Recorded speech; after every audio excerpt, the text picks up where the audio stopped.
ओम श्री मात्रे नमः। मैं आदि पराशक्ति की शिष्य सरिता अम्बा आप सभी भक्तों के हृदय में विराजमान उस पराशक्ति को नमस्कार करती हूँ, प्रणाम करती हूँ।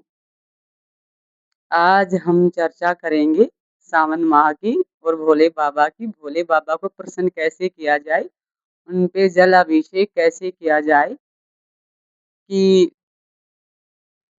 हर भक्त खुश रहे, स्वस्थ रहे, मस्त रहे। तो उसके लिए करना क्या है कि सुबह नहा धो के शिवलिंग पर जाएं, शिव के मंदिर। तो तांबे के लोटे में कभी भी पंचामृत नहीं बनाया जाता है, वो विष का कार्य करता है। तो आप भक्तों से विनती है कि अगर आप पंचामृत बना रहे हैं तो आप स्टील के बर्तन में लेके जाइए, चांदी के बर्तन में लेके जाइए, लेकिन तांबे के बर्तन में आपको नहीं लेके जाना है पंचामृत। दूसरा है कि आपको शिव पे कभी भी सिंदूर नहीं चढ़ाना है। सिंदूर पार्वती जी को चढ़ेगा और भोले बाबा पे हमेशा चंदन लगता है।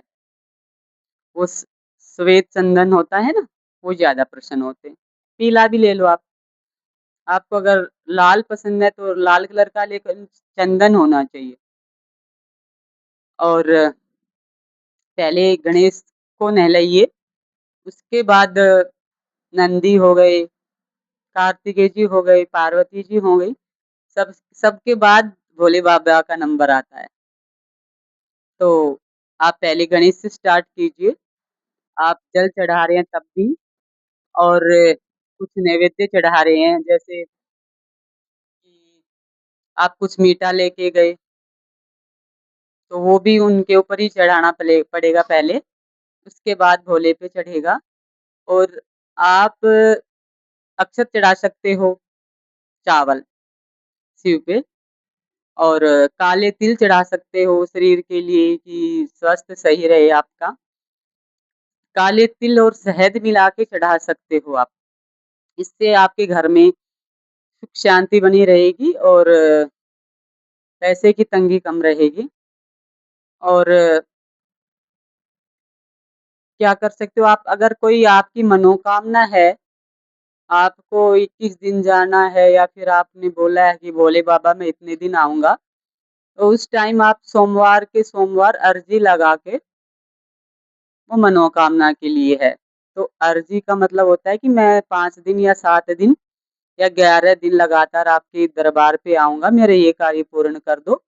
तो 5 पतासे, और कभी भी मंदिर में जाओ, किसी भी मंदिर में, तो 1 रुपया और 2 फूल ज़रूर लेके जाना। भगवान को ज़्यादा रुपए नहीं चाहिए। तो 1 रुपया बहुत है और 2 फूल मतलब श्रद्धा सुमन के लिए, और 1 हो गया दक्षिणा, और फूल हो गए श्रद्धा सुमन। उनके बगैर कोई भी पूजा आपकी मान्य नहीं होगी। तो वो 2 फूल लेके जाइए, 1 रुपया लेके जाइए आप। और उसके बाद जो भी आपकी इच्छा है, मीठे में आप गुड़ लेके जाएँगे सबसे अच्छा है। और अगर आप अर्जी लगा रहे हो किसी कार्य के लिए, तो 5 पतासे आपको डेली के डेली लेके जाने होंगे। और जीवन में अगर पति-पत्नी की नोक-झोंक है, किसी का रिलेशन नहीं चल रहा है, तो वो हर सोमवार पार्वती और भोले का गठबंधन ज़रूर करें। इससे पति-पत्नी का रिश्ता अच्छा चलता है, प्रेम प्रगाढ़ हो जाता है।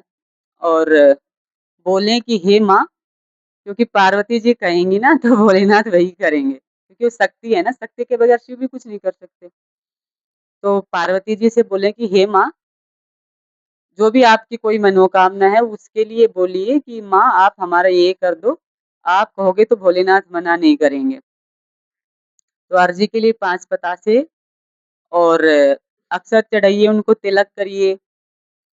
शिव को छोड़ के सभी पे सिंदूर चढ़ सकता है, लेकिन शिव को नहीं चढ़ सकता। शिव पे आप सिंदूर नहीं चढ़ा सकते हो, और पार्वती जी का डिपार्टमेंट हो गया। तो पार्वती जी पे सिंदूर चढ़ाइए आप, वो बहुत प्रसन्न होती है सिंदूर से। और भोले पे आप चंदन चढ़ाइए, तिलक लगाइए भोले को। और जैसे भी आपके भाव हैं, उस तरीके से हर हर महादेव बोलते-बोलते चढ़ा दो, ओम नमः शिवाय बोल दो।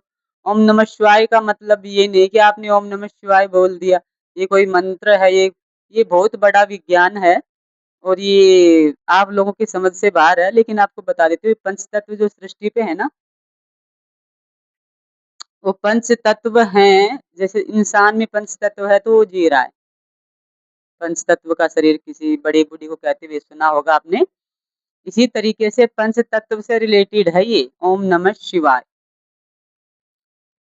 जल हो गया, पृथ्वी हो गई, अग्नि हो गई, वायु हो गई, आकाश। इनके नाम में भी एक-एक अक्षर में कभी वीडियो बनाएँगे तब बताएँगे आपको डिटेल में। तो इसलिए इनकी पूजा की जाती है, पंच तत्व शरीर वाला इंसान ही इनकी पूजा करता है। ये बहुत गूढ़ रहस्य हैं, तो आपको ऊपर-ऊपर का बता देती हूँ। तो आप डेली ना सही तो हर सोमवार जाइए और व्रत करने का मतलब ये नहीं है कि आप व्रत नहीं करोगे तो भोले ना बाबा नाराज़ हो जाएँगे, ऐसा कुछ नहीं है।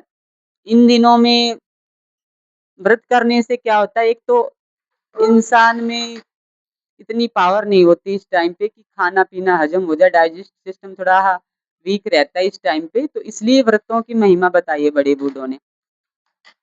तो आप भोले बाबा का व्रत कर सकते हो तो ज़्यादा अच्छा, नहीं कर सकते हो तो जल चढ़ाइए। और और कुछ पूछना हो तो आप कमेंट में पूछ लेना, मैं आपको ज़रूर बताऊँगी। इसी के साथ जय माता दी, हर हर महादेव।